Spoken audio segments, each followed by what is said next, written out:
Hello students, आप सभी का स्वागत है हमारे स्टैटिक जीके के आज के इस सेशन में। आज हम डिस्कस करेंगे पोस्ट मॉडर्न डायनेस्टी के बारे में। आज हमने फिर से हिस्ट्री का एक टॉपिक उठाया है, तो चलिए डिस्कस करते हैं most important questions of post modern dynasty. Start करते हैं हम आज की अपने फर्स्ट क्वेश्चन से। हमारा फर्स्ट क्वेश्चन है, the great silk route to the Indians was opened by. जो ग्रेट सिल्क रूट इंडियंस के लिए खुला था वो किसने खुलवाया था, किसने स्टार्ट करवाया था? तो यहाँ पे हमारा राइट आंसर हो जाएगा ऑप्शन नंबर ए, कनिष्का। अगर हम बात करें इस ग्रेट सिल्क रूट की, तो जो ये ग्रेट सिल्क रूट है ये एस्टैब्लिश हुआ था, it was establish during the reign of Han dynasty, during the reign of Han dynasty of China. जो चाइना में हान डायनेस्टी थी उस टाइम पे ये एक तरीके से एस्टैब्लिश हुआ था।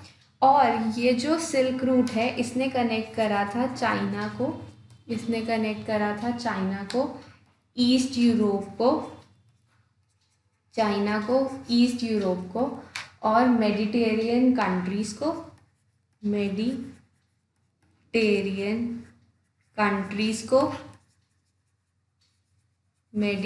कंट्रीज़ को और सेंट्रल एशिया को।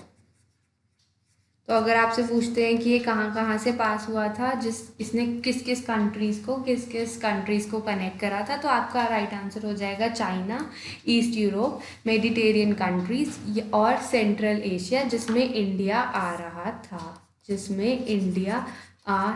था। और ये एस्टैब्लिश हुआ था हान डायनेस्टी के टाइम पे। जो हान डायनेस्टी चाइना में उस टाइम पर थी, उस टाइम पर ये एस्टैब्लिश हुआ था। और अगर हम बात करें कि सिल्क रूट का कनिष्का से क्या लिंक है, तो जो कनिष्का है उसने ये सिल्क रूट स्टार्ट करा था इंडियंस के लिए।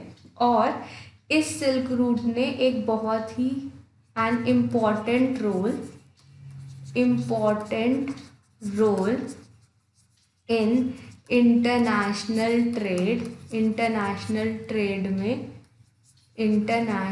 ट्रेड में एक बहुत ही इम्पॉर्टेंट रोल इसने करा था। जो कनिष्का है उसके टाइम पर बहुत ही इम्पॉर्टेंट रोल था इस ग्रेट सिल्क रूट का इंटरनेशनल ट्रेड में। चलिए बढ़ते हैं अपने नेक्स्ट क्वेश्चन की तरफ।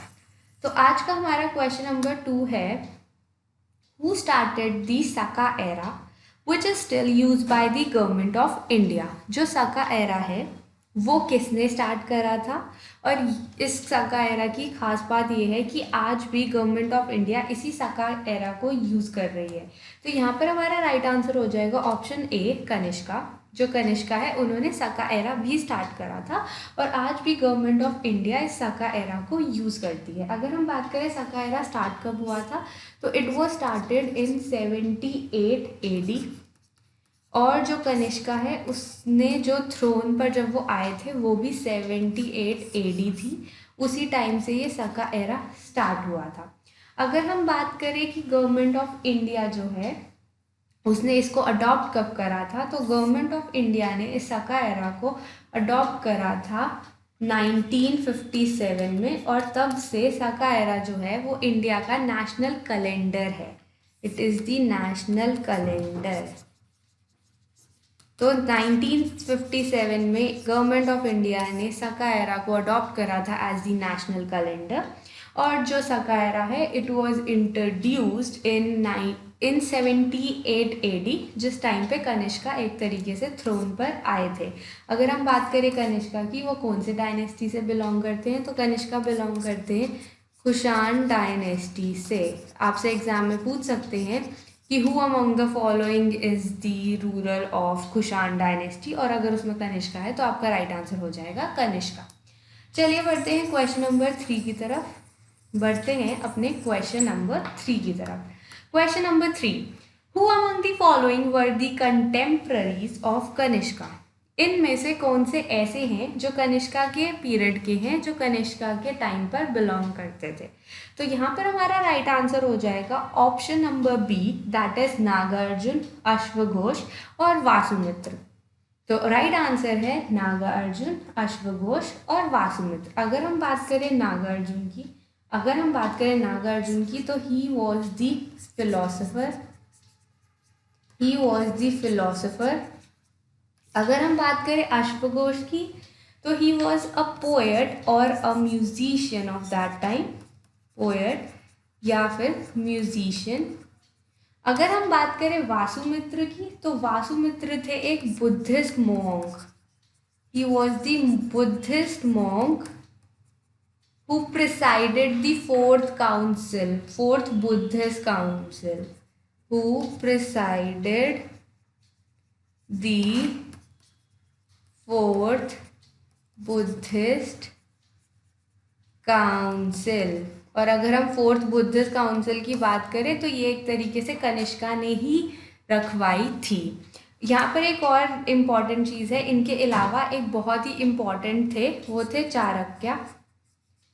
चारक, और ये थे कनिष्का के टाइम के फिजिशियन। आपसे एग्जाम में ये भी पूछ सकते हैं कि हु वॉज चारक, तो आपका राइट आंसर हो जाएगा he was the physician of the time of Kanishka. चलिए बढ़ते हैं अपने नेक्स्ट क्वेश्चन की तरफ। तो हमारा नेक्स्ट क्वेश्चन है आपकी स्क्रीन पर। Question number 4, with whom is Junagadh rock inscription associated. जो जूनागढ़ रॉक इंस्क्रिप्शन है वो इनमें से किससे एसोसिएटेड है? तो यहाँ पे हमारा राइट आंसर हो जाएगा option number A, that is Rudradaman हमारा राइट आंसर हो जाएगा।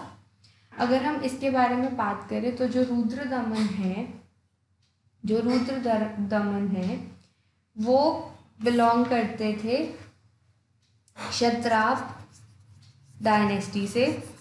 ही बिलोंग टू क्षत्राप डायनेस्टी और ये एसोसिएटेड है जूनागढ़ रॉक इंस्क्रिप्शन से। चलिए बढ़ते हैं नेक्स्ट क्वेश्चन की तरफ।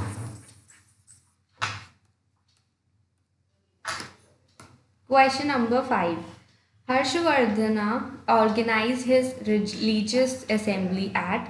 जो हर्षवर्धना थे उन्होंने अपनी रिलीजियस असेंबली कहाँ पर ऑर्गेनाइज करी थी? तो यहाँ पे हमारा राइट आंसर हो जाएगा option number B, Prayag. Option number B इसका राइट आंसर है।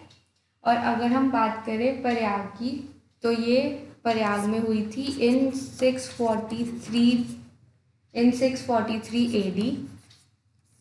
643 AD में प्रयाग में रिलीजियस असेंबली हुई थी और इसी रिलीजियस असेंबली को भी बोला जाता है महामोक्ष परिषद। तो आपसे क्वेश्चन पूछ सकते हैं कि which was the religious assembly which is known as Mahamoksha Parishad, और वो किसने ऑर्गेनाइज करी थी? तो राइट आंसर हो जाएगा हर्षवर्धना। और कब ऑर्गेनाइज करी थी? तो 643 AD में प्रयाग में हर्षवर्धना ने महामोक्ष परिषद यानी कि एक रिलीजियस असेंबली ऑर्गेनाइज करी थी। बढ़ते हैं क्वेश्चन नंबर 6 की तरफ। Question number 6, who is known as the second Ashoka. इनमें से किसको सेकेंड अशोका बोला जाता है? तो यहाँ पे आपका राइट आंसर हो जाएगा option number C, that is Kanishka belong करते हैं कुशन डायनेस्टी से। और इनकी जो कैपिटल थी इनकी पुरुषपुरा, ये मेन कैपिटल थी। और इनकी एक सेकंड कैपिटल भी थी विच वॉज मथुरा। तो मेन कैपिटल पुरुषपुरा थी और जो सेकंड कैपिटल थी वो मथुरा थी, और ये बिलोंग करते हैं कुशन डायनेस्टी से और इनको बोला जाता है सेकंड अशोका। चलिए बढ़ते हैं नेक्स्ट क्वेश्चन की तरफ। Question number 7, Purushapura is the other name for. जो पुरुषपुरा है जो अभी हमने पीछे डिस्कस करा उसका अदर नेम क्या है? तो यहाँ पे आपका राइट आंसर हो जाएगा ऑप्शन नंबर सी, पेशावर पुरुषपुरा का दूसरा नाम है। अगर हम बात करें पेशावर की, तो जो पेशावर है यानी कि जो पुरुषपुरा है ये बाद में जाके एक बुद्धिस्ट लर्निंग का बहुत ही अच्छा सेंटर बन गया था। तो it became a great centre for Buddhist learning. तो इसका एक नाम है पुरस्पुरा और इसका दूसरा नाम है पेशावर। चलिए बढ़ते हैं नेक्स्ट क्वेश्चन की तरफ। Question number 8। Question number 8. Which dynasty immediately succeeded the Maurya dynasty and ruled Magध kingdom? कौन सी डायनेस्टी ने मौर्यन डायनेस्टी को सक्सीड करा था और मगध किंगडम पे उन्होंने एक तरीके से रूल करा था? तो यहाँ पे आपका राइट आंसर हो जाएगा option B, that is Sunga dynasty. जो सुंगा डायनेस्टी है वो एकदम से मौर्यन डायनेस्टी के बाद में आई थी and they ruled over the Magadh kingdom. अगर हम बात करें सुंगा डायनेस्टी की तो इसके फाउंडर थे पुष्यमित्र सुंगा। पुष्यमित्र सुंगा। तो Sunga dynasty was founded by Pushyamitra Sunga and ये मौर्यन डायनेस्टी के एकदम बाद ही आई थी। चलिए बढ़ते हैं क्वेश्चन नंबर 9 की तरफ। Question number 9। Kalinga's ruler Kharavela gave his protection to. कौन से ऐसा रिलीजन है जिसको कलिंगा के रूरल करवेला ने प्रोटेक्शन दी थी? तो यहाँ पे आपका राइट आंसर हो जाएगा option B, that is Jainism. अगर हम बात करें, आपसे क्वेश्चन पूछ सकता है कि जो करवेला है वो कहाँ के रूरल थे, तो वहाँ पे राइट आंसर हो जाएगा वो कलिंगा के रूरल थे। और अगर हम बात करें जो करवेला है वो कौन सी डायनेस्टी से बिलोंग करते हैं, तो वो शेडी डायनेस्टी से बिलोंग करते हैं। शेडी डायनेस्टी से बिलोंग करते हैं and he gave his protection to Jainism. चलिए बढ़ते हैं नेक्स्ट क्वेश्चन की तरफ।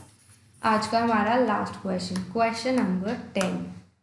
Who was the founder of the Satavahana empire? Satavahana empire का फाउंडर किसे कहा जाता है? तो यहाँ पर हमारा राइट आंसर हो जाएगा B, that is Simuka. Simuka was the founder of the Satavahana empire. अगर हम बात करें सतवाहन एम्पायर की तो दे सक्सीडेड मौर्यंस को उन्होंने सक्सीड करा था एंड कहाँ पर करा था? In Deccan and central India. Deccan और सेंट्रल इंडिया में इन्होंने मौर्यंस को सक्सीड करा था। फाउंडर था सिमुका और जो मोस्ट प्रोमिनेंट रूरल आप बोल सकते हो इस डायनेस्टी का, इस एम्पायर का, तो वो था गौतमी पुत्र सतकर्णी। गौतमी पुत्र सतकर्णी।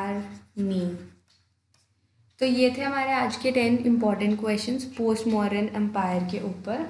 अगर आपको वीडियो अच्छी लगी हो तो लाइक करें, ज़्यादा से ज़्यादा शेयर करें और चैनल को सब्सक्राइब करना मत भूलें।